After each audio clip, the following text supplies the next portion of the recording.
Ce que vous voyez ici, ce sont les 23 canons situés dans les fonds marins de Chelchel, répertoriés par les chercheurs du CNRA.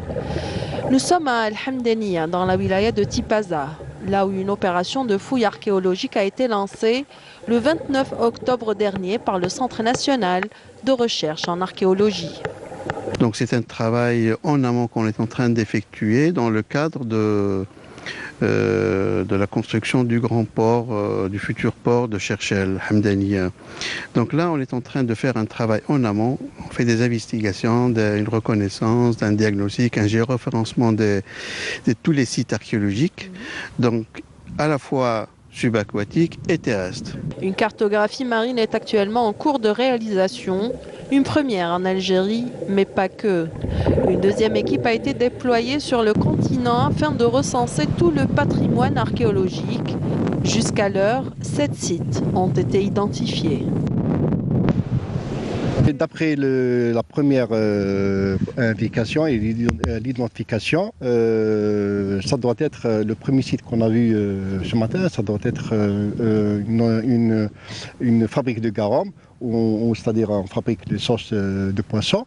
Et ici, on est carrément dans l'arrière-pays, on est tombé sur les restes, les vestiges d'une ferme romaine, qui se compose on a trouvé jusqu'à présent 3 contrepoids, et un bassin, un seuil d'entrée, et qui signifie que ça doit être une manufacture, fabrication d'huile, qui remonte toujours à la période romaine.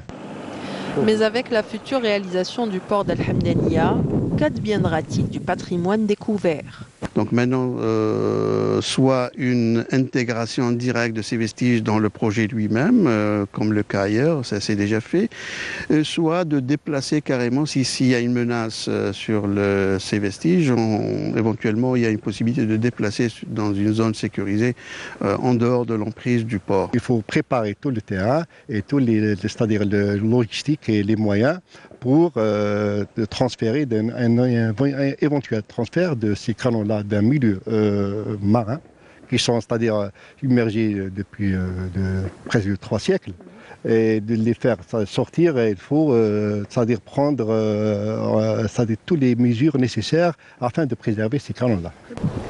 L'opération de fouille et de recensement des vestiges sera sanctionnée par un rapport exhaustif qui préconisera des recommandations afin de préserver ce patrimoine ancestral.